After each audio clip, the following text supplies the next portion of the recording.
This is World's Strictest Parents' most brutal episode ever. You went out last night, bloody drinking. That is why you're tired. I don't have to talk to you in a soft, loving tone. You have open gay relationships. In your family, everyone's okay with that? They're either acting or they are actually insane. Hello, you little donut. World's Strictest Parents is one of the wildest TV shows to come out of the 2000s. The concept involves sending the naughtiest kids you've ever seen to the opposite end of the planet to kind of fix them. They spend a week with the strictest family that you've ever seen, and the drama that this concept creates is absolutely wild. It's a million miles per hour throughout the entire thing. And the specific episode that we're going to be covering today is renowned for being the most dramatic of them all. And at the end of this video, I'm going to do an update on how the kids who were featured in this episode are getting on today. Get comfy and let's get into it. So this episode starts off with one of the wildest introductions to a TV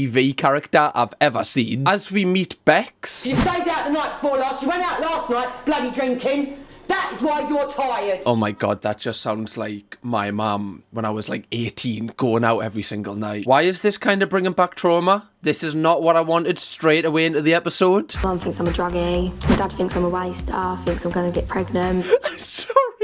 Wait, this isn't funny. I feel like a terrible person for laughing, but that is the most outrageous. I don't even know your name yet, okay? But I know that your mum thinks you're a druggie and your dad thinks you're about to get pregnant. How about just starting off with your name and your favourite colour, love? Bex and boys, just dog on eat. Smell my hair, does it sound nice? Sorry. Imagine your mother describing you with boys like a dog on heat. Excuse me? Who speaks about their own daughter like that? Oh yeah, she's just a serial shagger. Honestly, should give Bonnie Blue a run for her money. 1,000 should have 5,000 like that. Quicker than Thanos can snap his finger. I would be so distraught if my mum talked about us like this. Pick her up, put her in a convent, and she'd be buggered, wouldn't she? Okay. Well, as you can see, this is a very healthy family dynamic, and I'm sure this is why Bex is always on her best behaviour. Good lord. We then find out that Bex's life is going down a really dark path. She's just lost her place at college, and also a job at McDonald's. She's completely and utterly lost. She is an alien.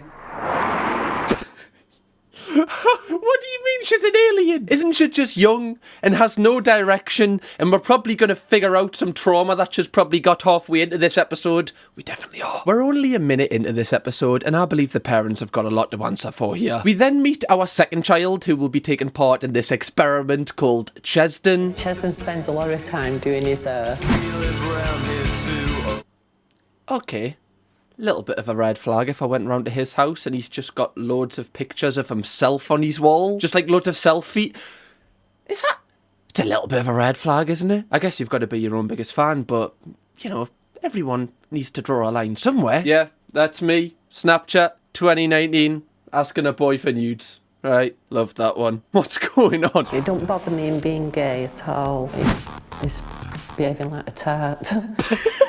That's a fair comment. Honestly, him being gay, fine with that. It's just his antics. Absolutely off the rails. Twatish. We all came back here and we got really drunk and ended up having sex with each other. Bro, this wall. I mean, what is happening in this picture? Good lord. That guy looks like about 50 behind him. This looks like the inside of like an underground motorway tunnel where I'm gonna get murdered in. He's like wrote on the walls. What is going on here? I would get murdered if I did this. We ended up having sex with each other and we filmed it on my camera on my karaoke machine. Alright, Stephen Bear, calm down. Sorry, what? You slept with someone? Like, I imagine it's a little bit of like an orgy going on here. There's multiple people involved. And you filmed it on your karaoke machine? Oh, God. And I thought when I sang Katy Perry on SingStar Pop that one time, that was doing it a disservice. Lord, is that what people were doing to their karaoke machines? Good Lord. I feel really sorry for Chesden's mom because she's severely ill. I think she's just recovering from a heart attack and just got severe heart disease. And Chesden just kind of takes advantage of her. He just walks all over her. He like gets his mom to pay him to do the dishes. Now, obviously, he's just a kid, so like he mustn't really understand, you know, like what his mom's actually going through and like all the stresses she puts on her back for him. But just watching it is really sad, and hopefully this experiment can actually make him appreciate his mom. 3 years ago I had a heart attack.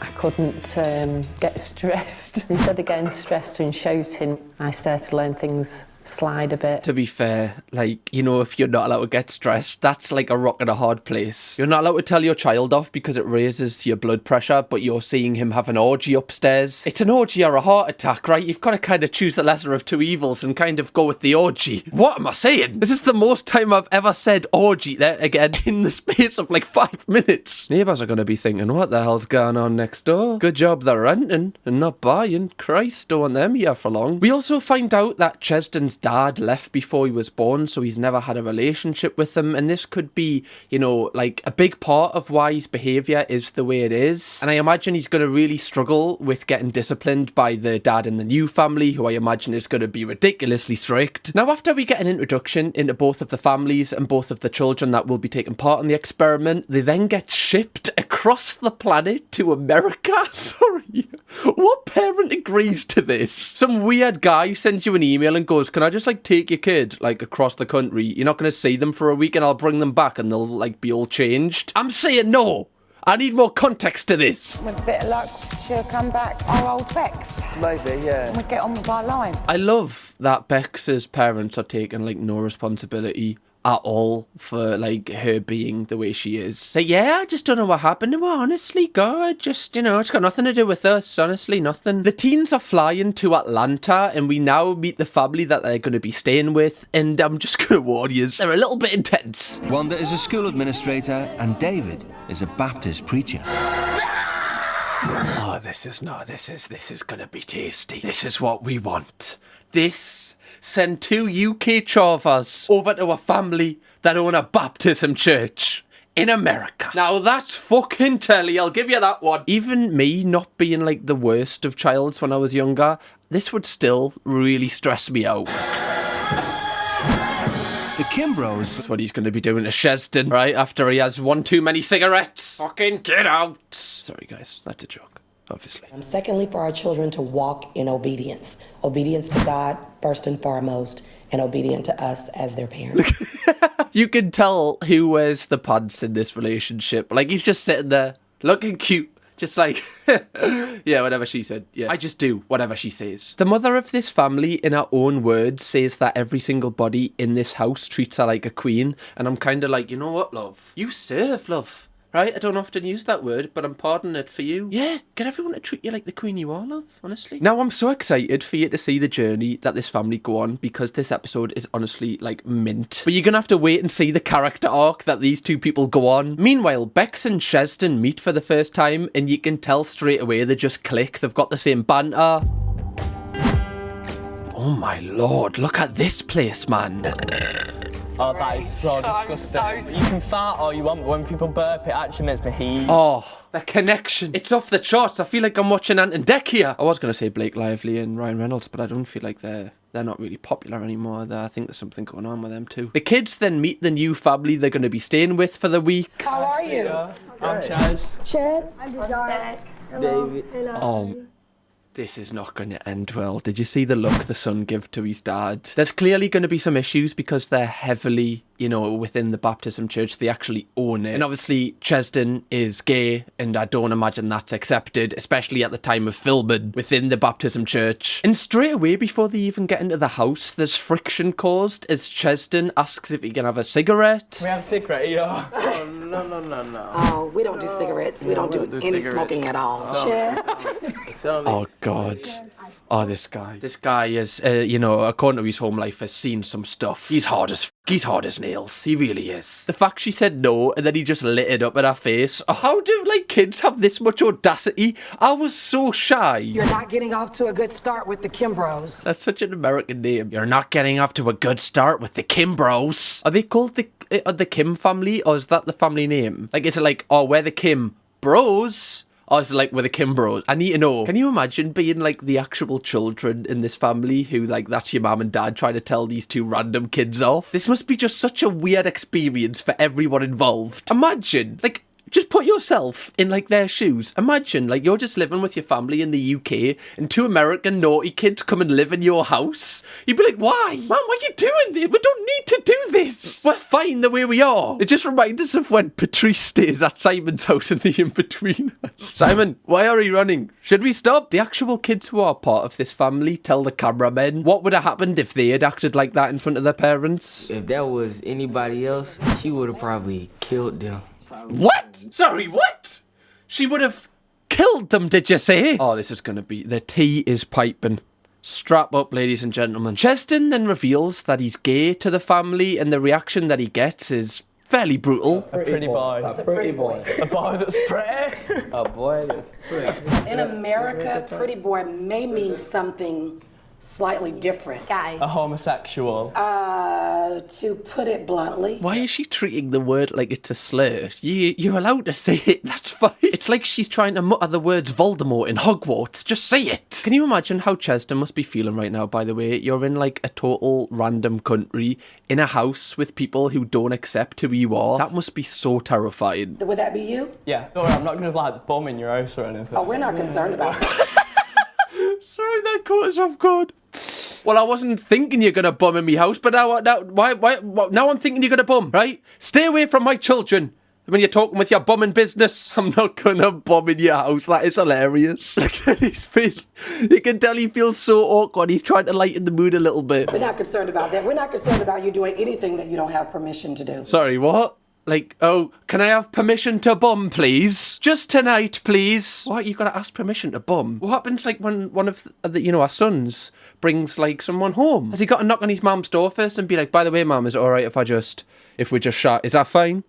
Come and shag, please? Please, mum. Instantly, their partner's just gonna leave. If I went round to someone's house and the other person had to beg their parents to sleep with me, I just don't think that's a family dynamic I kind of want to involve myself in, if I'm being honest. Bex and Cheston's, like, first impression of the family is so funny. They're either acting or they are actually insane. Like, no one can actually be like that. It's the fact the parents aren't even in America with them. The parents are, like, back home. They have nobody. They're just here with random people from a camera crew and this random family. This must be absolutely terrifying. And they have no say in the matter. At this point, I can't see this family changing these two. Like, I just feel like they're just going to butt heads throughout this entire episode. I guess we'll have to just wait and see. The Kimbrough parents then take Cheston and Bex through, like, an entire 1,000-word manual that their entire family has to abide by. It involves things such as no smoking, your school attendance must be good, your grades must be good, and you must go to church 2 times a week. And it's quite clear from the offset that the Kimbrough family are looking to severely discipline both of these kids. They will break before we break, because we are not quitters. Not gonna lie, right? That was kind of hard. They will break before we break, but the high five kind of killed it. Right? The dad didn't look like he was too involved. He was like, well, okay, whatever, you know. Whereas the mom's like up for this. She's like built for this. Bex and Cheston straight away just start misbehaving. They start smoking on the balcony and then they get caught. See us now. They're actually really shocked. Like, they think we're really naughty and stuff. Like, obviously it is hilarious for the TV show, but oh my god, these kids are just so disrespectful. Obviously, like, they can't just give up smoking if they are addicted. Like, going cold turkey. If they're made to go cold turkey in this video, they're gonna be so cranky, which makes for such good content. But it's so cruel. Please tell me you weren't smoking in my home. I'm not smoking. So why do we smell smoke? Well, it might be because I've opened my suitcase, because half the stuff in there is like... Oh, okay. Oh, I think it's my suitcase. I think someone's let a firework off in my suitcase. I've been meaning to fix that. Why would the smell be from your suitcase? I guess, like, because the smell's on your clothes, maybe? Is that the best you've got? Really? And I don't believe the crap for one moment that you opened your bag and that much smoke came out of your bag. I've just got this vision of, like, the mom opening Bex's suitcase and going, fucking hell! It's like the Blitz in here! So admit that it was a lie. It was a lie. Were you smoking in here? Not on the balcony. They can't even, like, keep eye contact with them. They're so uncomfortable. I can't imagine how they're feeling. Obviously, they're misbehaving, so they're getting, like, rightfully told off. But I don't know how I would react in this scenario. In my opinion, I feel like this family are a little bit too invasive. Like, they say that privacy in their house is a luxury. They often inspect their children's rooms and all of their children's possessions. And they even inspect both of the suitcases of Bex and Chesden. Why do you need a condom? If you, like, go out and then you have sex. So you're sexually active? Yeah. This Bex is so patronising, but I'm kind of here for it. Well, you know, when you go out and you have sex. If anything, like, having a condom, you're like, you know, hopefully she doesn't need to use it, but, like, at least she's being safe. I guess if she's gonna do it, at least she's being safe. Chesden then can't take it anymore and he storms out the house. I'm actually shaking. I'm not angry. Could you imagine being the neighbours, just seeing this, like, kid that you've never seen before, just lighting one up outside your house? It's America as well. Like, they've got guns there. This guy is mental. You took a trip? Yeah. You know you did that without permission? I know. Huh? You took a trip, did you? To do your bumming stuff? Ah, I know about that. Wait, what? When Chesden returns to the house, we see, like, our first glimpse into, like, the discipline that the dad's gonna kind of show towards him. How did you like the cigarette? What? You got a light on you? No. No. Why did you nod your head? I'm not going to give you the matches. Yes, you are. No, I'm not. Okay, you want me to take them? Because I will if I have to. That's physical force, you can't I do don't that. care. Yes, I can. You're in my house. Oh my god, this is so intense. I don't know, like, anything could happen here. The outcomes could be so severe. I rate that Chesden is kind of just standing his ground. A lot of people would have backed down in this situation. But also the dad is remaining calm, even though he is kind of threatening him a little bit. Chesden was like, well, you can't hit us. He's like, well, you're under my roof, so anything goes. I make the rules here, player. You're not in the UK. You're in my home. Now give them up. Chesden then eventually does give up the matches and gives them to the dad. How do you feel about this, though? Like, I'm conflicted, because obviously Chesden needs, like, disciplined, like, otherwise he's just going to walk all over these people. But do you feel like the dad was a little too scary there, or do you feel like he acted completely right? Let us know, because I've been going back and forth about this. I mean, his tactics worked, and Chesden eventually gave up. I do believe that Chesden is probably, you know, more irritated by everything, because if he's used to, like, smoking so many cigarettes a day, and then he has to go from all these cigarettes to no cigarettes, he's going to be cranky. So that's probably why he's acting extra worse than he probably would. Oh my god, this TV show is going to end bad. It is quite unbelievable that two teenagers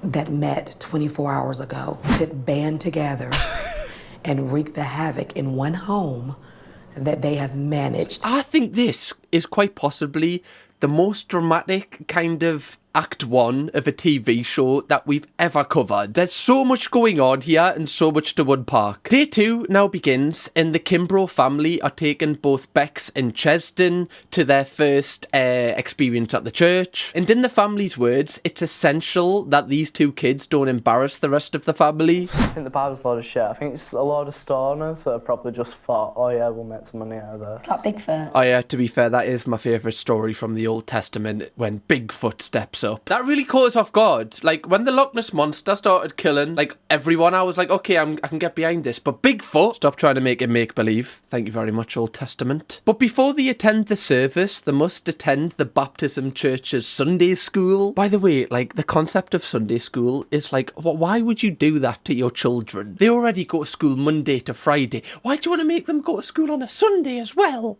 Just let them have some time off. So, everybody says one thing about the lesson, and these kids just don't give a fuck, man. They're just built different.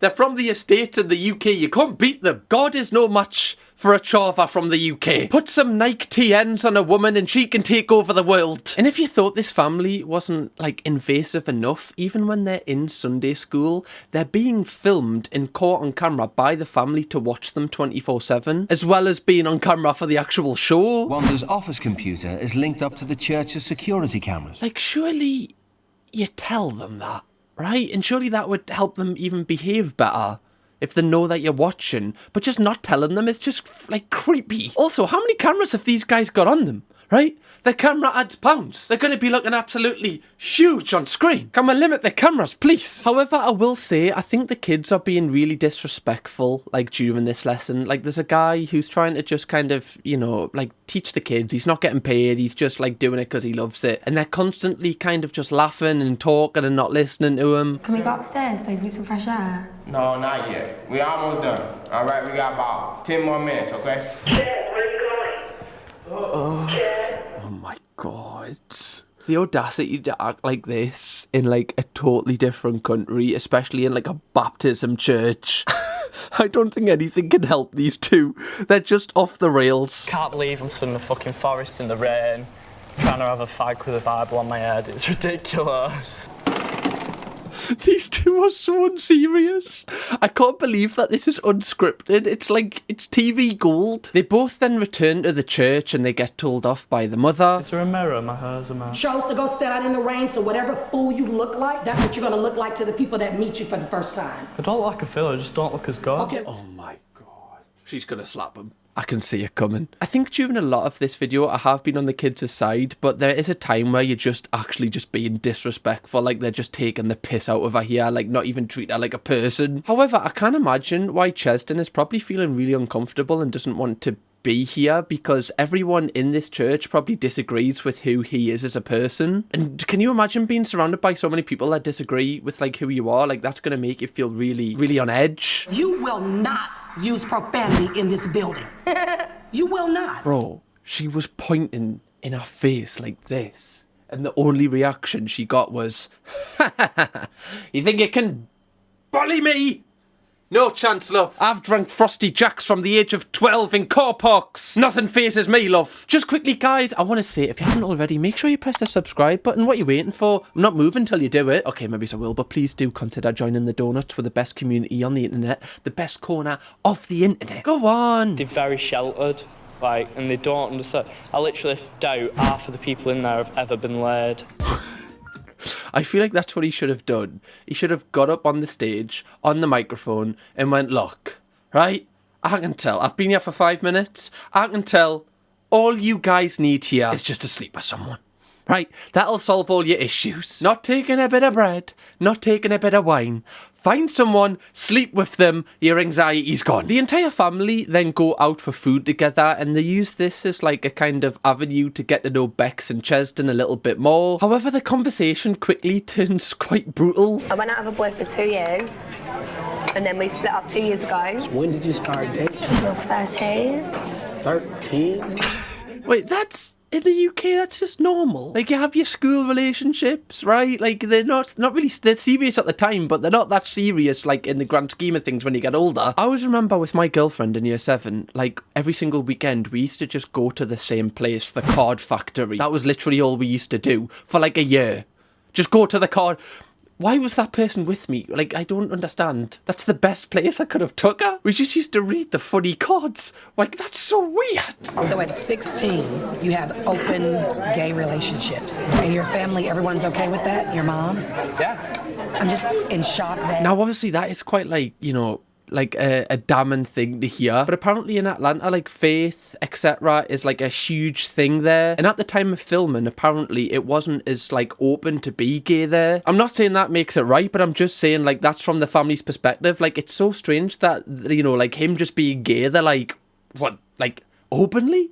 Like, you actually admit it? You don't just do it behind your wife's back? What the f***, you creep? I'm wondering if by the end of this episode, after getting to know him, if they'll kind of open their minds up and actually kind of accept him for who he is. You know, the teenagers here, if they're sexually active and things like that, they're trying to keep it private. They're not. Well, love, I'm going to introduce you to somebody called Lily Phillips.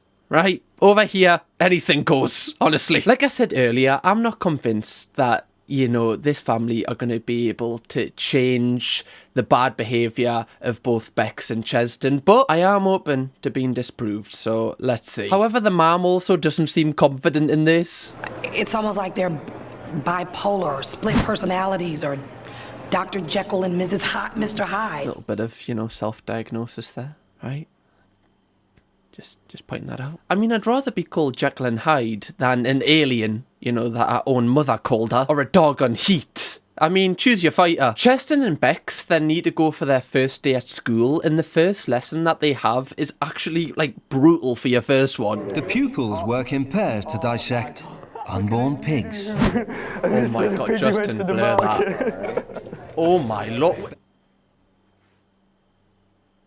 Bro, what? The first lesson? What happened to just doing times tables, right? Of mice and men. An inspector calls. That's an actual pig. I'm sorry, I'm like turning that down. I'm not dissecting. Like that looks like too much like a pig. Obviously it does because it is a pig, but you know what I mean. It's like, that's a baby pig, yeah?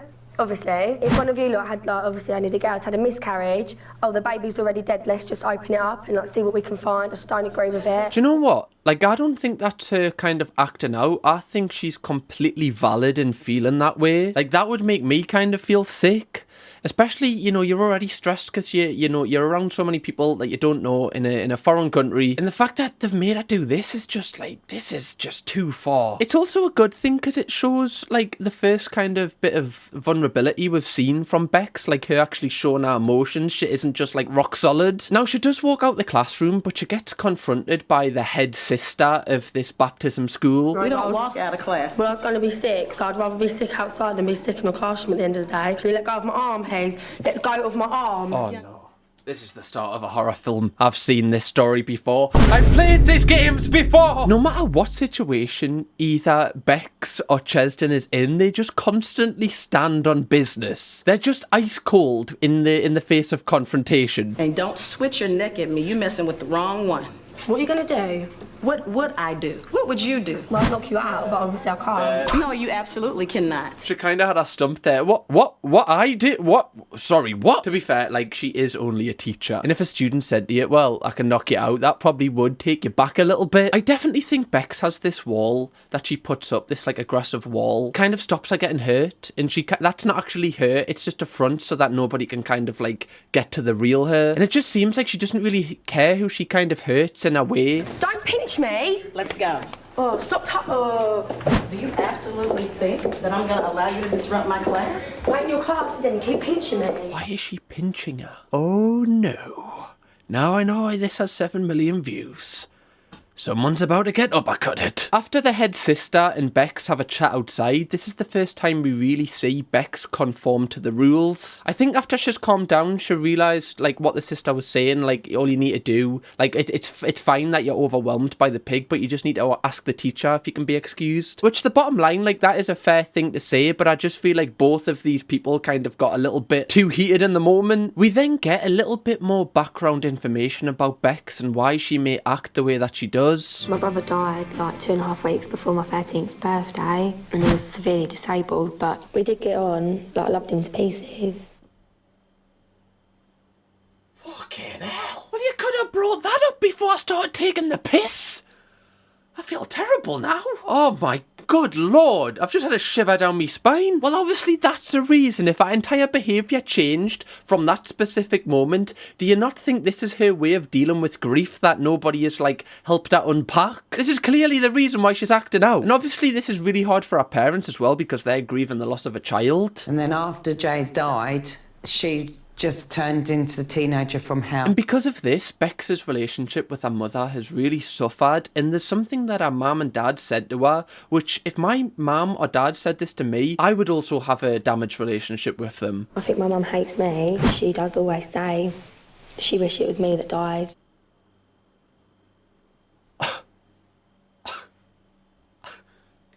That is actually one of the most outrageous things I've ever heard. It's like, it's not even funny, it's just sad. Imagine your own parents saying that to you, that they wish it was you who died.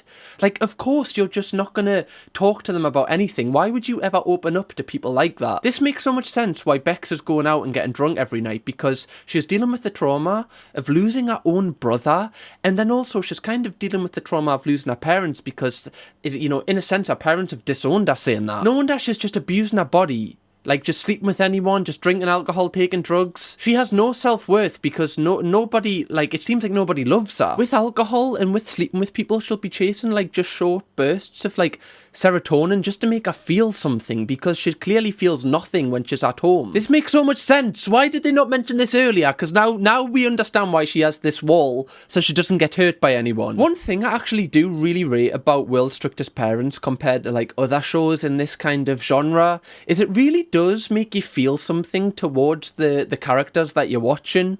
Obviously, these are real people and they do a really, really good job of bringing you close to these real stories. They even bring you closer to the American parents by giving you, like, a look behind the curtain of how, like, they grew up and what's happened in their past lives. In the past of their lives, not in their, like, reincarnation lives. Why do I just ramble sometimes? My father was brutally murdered when I was 3. My mom died 18 months later. David's father fell gravely ill when he was young, and the stress of caring for him and bringing up 10 children contributed to his mother's early death. God, I just need a sec. Let's just have a sit down if you don't mind. Yeah, fucker. I mean, this just took an awful turn. 1 minute, I'm laughing at somebody saying that he's not gonna bum anyone. The next second, everyone's frickin' dead. Now, I'm hoping that somehow they managed to connect with Bex over, like, you know, like grieving a family member, because that is one gateway where they can kind of connect emotionally and hopefully kind of really build a good relationship in the rest of this episode. And I also think it brings you closer to the parents because, like, you understand why they're probably overly cautious with their own kids and, like, overly strict because they don't want their kids to, like, grow up with the pain that they've had, and they probably are, like, over managing them. I'm not saying it's right, but I'm just, like, speaking from their perspective. It makes so much more sense why they're so intense. Now, one thing before we move on, Bex actually received a letter from home from her parents, and this just makes her feel 10 times worse. We want to both apologise once again from the bottom of our hearts for what we both said regarding you dying instead of Jamie. You've been abusing your body with sex, drugs and alcohol. Jamie, on the other hand, didn't get a choice. He was born with cerebral palsy. You have no disability, so why abuse your body? Sorry, I feel like the parents need to be the ones that go to America and live with some parents. No acknowledgement to, like, how she will be grieving. You've kind of just guilt-tripped her. Like, saying, oh, well, like, he didn't even have the chance to abuse his body, and you're like, what? This is, like, the least empathetic parents I've ever seen on a TV show. That is, like, so dark and so deep. And no wonder Bex just kind of just has so much rage and hatred inside of her. I imagine she's actually a really sweet person. This is so sad to see that the parents have had this effect on her. Obviously, the parents are also going through turmoil, but like, why would you treat the only child you have left this way? It actually makes us want to cry for her. Like, this is really, really sad. The show then focuses in a little bit on Chesden's relationship with his mother, and the American parents actually ring her up to see, like, what he's like at home. The only job Chesden does at home is washing up the dishes, and you pay him to do that, but he doesn't do anything else? No. Here I teach my sons that if there is a lady in the home, she is to be treated like a queen. Go on, son. Bark like a dog. This woman, to be fair to her, has, like, got everyone wrapped around her little finger in this house. She rules the roost. What a powerful woman. Any of the girlies out there feeling so motivated right now? Go on, kick your lad in the nuts. You deserve it. The Kimbrough parents then decide to give both Bex and Chesden some chores, like the first chores they've ever had to do in their life. And another altercation happens between Chesden and the dad, and the reason I feel like is a lot deeper than it's shown on the screen. We're gonna let you do some chores under your dad's authority. He's not my dad. How many times? Hey, you're not going to sit at the table. Dad. You're not going to sit at my table and talk. Now, obviously, this might look like a bit of an overreaction emotionally from Chesden, which it is, but I feel like the reason for this is obviously he said that his dad left before he was born, so, you know, subconsciously he has a really bad relationship with the term dad and, like, father. So even the mom just saying that this random bloke is his dad, that's going to trigger so many emotions because everything around that word just gets him enraged. Because obviously, like, how is any child meant to understand why their dad doesn't want to see them? So I really do feel sorry for him here, and the parents don't really take this into account. I feel like it's because they don't know, like, it wasn't made clear to them. And this is actually really uncomfortable because the dad really gets in his face about it, and it's kind of hard to watch. I don't have to talk to you in a soft, loving tone. I don't care what you want right now. And you ought to figure that out. So you can go up to your room. Not you, Ches. this is intense. This episode has everything, like everything. I'm going on like an emotional roller coaster here. I feel like I'm at Alton Towers on the hormone ride. Is that even a ride there? I don't think it is it? They should make it though. Right, there's an idea for you. Beats the Smiler.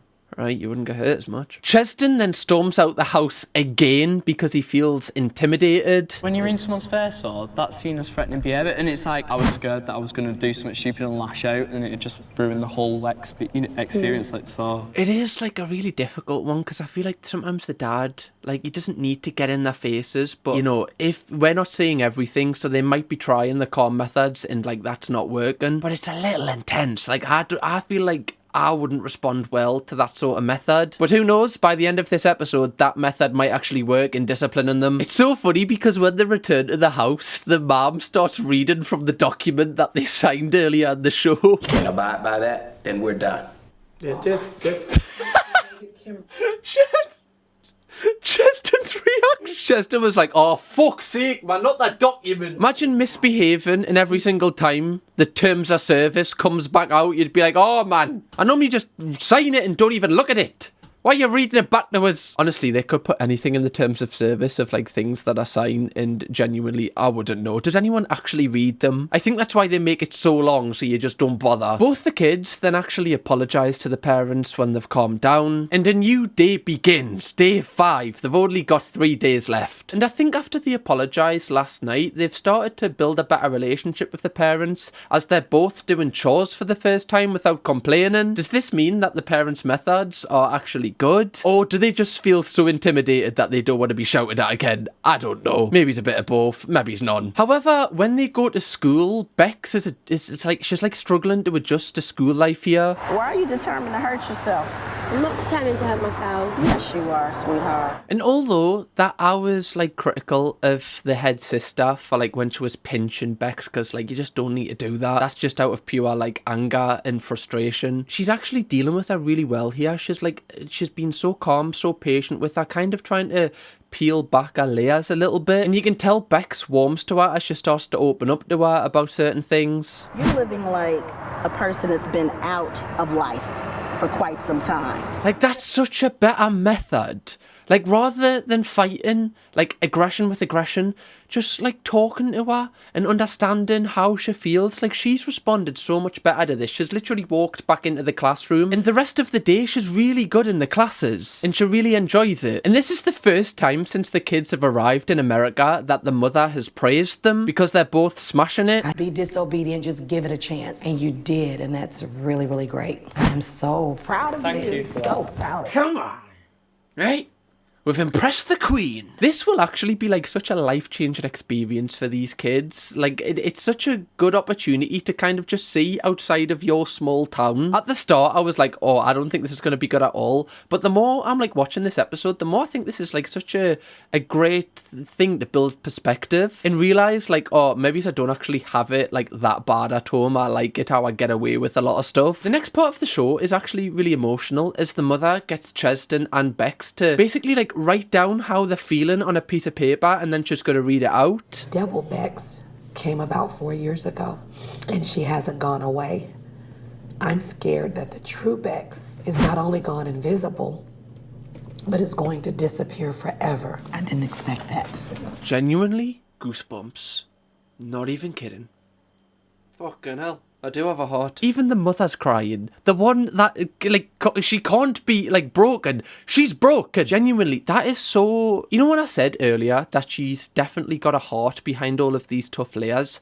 That's so clear. Like, she's such a nice girl, but she just has to put up a front so that nobody can get to the nice part. And it's just so sad to see that this traumatic event she's been through in her life has really continued to break her every single day. Bex then talks about how coming here has made her realise that, you know, she's actually been quite a bad daughter to her parents. I was, like, such a cow. Everything was about me, and I didn't take into, like, account other people's feelings. She's actually such like a smart and clever person. Like the fact she can realise that and like, you know, kind of have the perspective and look back on how she was acting and be like, yeah, I need to be better than that. And also like what she wrote down on that piece of paper, I really hope for the best for her. And I hope like right now in the world she is thriving because she deserves it. And now for like the rest of this show, both Bex and Chesden are like model students. They both get an A in school. And Dad goes far to say that these parents have been successful. Like, they've really had a positive impact on both of their lives, which I wasn't sure was going to happen at the start of this episode. Even in the middle bit, I was unsure. Although I don't agree with the method, but then that kind of makes me... Like, does that make us hypocritical? Because they've worked, but I still don't feel like I would like their methods working on me. But it seems to have helped these two. And one nice touch that the producers do is they get the mother to open up to Bex about her own experience, which can hopefully kind of make Bex appreciate her family a little bit more. Any relationship that can be salvaged, especially between a mom and a daughter, it's really important to me. You have your mom, and I don't want you to throw that away. Well... I wasn't expecting this. Not on a Sunday night. I honestly believe that's probably why this woman is like so strict with her own kids. Like she's very much dealing with a lot of trauma. Like she lost both of her parents at a very young age. That's going to change her forever. And I know they're quite intense with God and the fact that they've like got their own baptism church. But I imagine that's actually really helped her mental health because, you know, like speaking from someone that went to like a heavily Catholic school, when you are going through tough times, like, you know, like I used to pray like every single night after school because I used to really struggle in school. And like me praying, even though I was kind of like, you know, just talking to myself, it just helps you process your thoughts. I'm not saying you should do it, but I'm just saying like there's a clear reason why she's kind of went headfirst into this. And also her opening up to Bex, you can tell she actually likes Bex because she wouldn't open up to someone that she wasn't sure of. So you can see like the progression in this 1 week from them not knowing each other to now they're basically like an actual mother and daughter bond. It's now time for the kids to go home back to the UK, but before they do, the family throws them like a leaving party, which is like really nice. Like they didn't need to do that. It's only right for making them sign an 1,000-word manuscript. And both the kids have like a really good lasting impression of the parents, which like is kind of, I didn't expect them to like have a really good impression of them, but clearly they have. Now obviously the comments that this family made about Chesden, like about him being gay, were like really off, but the mother actually corrected herself towards the end of this episode. Very skeptical about having an openly gay 16-year-old in my home, but I understand now that that was mainly because of my ignorance. Like even they've got something out of it. Like obviously they should have felt that way before, but now they've actually, you know, had Chesden and realised that he's just a human being. They're like, actually, you know, like it actually doesn't matter who he wants to sleep with. He's pretty sound. And hopefully this makes them not judge people based on who they want to sleep with. The kids then say goodbye to the family and they return home. I'm not gonna lie, do the drugs anymore. You don't need him, I've had fun without him. One thing I would have liked to have seen is more of like the interaction between the kids that are actually in the family with these two. We saw no interaction at all with them. It seemed like they were kept pretty much away. I don't know if that's what the parents wanted, so they didn't have an influence on them. But when the kids return home, I'd say Chesden's is more positive what we see than what Bex's is. I should be doing a lot more compared to what you do for me. I'm looking after you. Oh. Like that'll be such a relief for his mum, and I kind of rate it because his mum deserves it. Go on, son. I can see the change. Get that dish washed. Have we left the horrible Bex behind? Yeah. Yeah. Got rid of her in the Atlantic? Yeah. Like even that comment would just piss us off. I'm sorry, like that's the first thing you say to us, and like me dad's just like standing at the dinner table, not even like coming over and hugging us. Like it just pisses us off. How about like I love you? I've missed you. Like, you are equally as bad in this situation for what you've said to her. Don't get us started. Now, I did try and find out how Bex is doing today because I actually felt like a bond with her in this episode. Like, I want her to do well. But there is nothing publicly. Like, I did have a little bit of a search and I didn't want to look too deep because clearly if there's not stuff out there, she doesn't want to do stuff because a lot of people who have appeared on this show have done interviews and it doesn't seem like she has. So I hope she is getting on well. However, Chesden has got an update, and his is wild. Hi, I'm Chesden. I'm the writer and director of Only Grants. Only Grants is a comedy about a pair of older women who are prepared to do whatever it takes to cope with the cost of living crisis. Oh my god, that's so cool! Why is that actually a sick idea? Like, that actually sounds like a pretty... like a show I would probably watch. Only Grands getting added to the watch list. I'm so happy to see, like, people that have had, like, a bit of a difficult childhood, like, come through it and actually, like, be creative. Like, this is so good. I've always had a great relationship with my mum, and she even got a little cameo in our film. Oh my god, that's so cool. The fact that he's even including his mom, he's still got, like, a good relationship, and he was able to build a relationship with his mom after being on the show. This is, you know what? Hats off to you, Cheston. Now, that's the end of the video. If you do want me to cover another World's Strictest Parents episode, because I've loved this video, 6,500 likes on this video, and we will do another one. And if you want to watch me cover another show with another outrageous concept, click this video right here and enjoy yourself.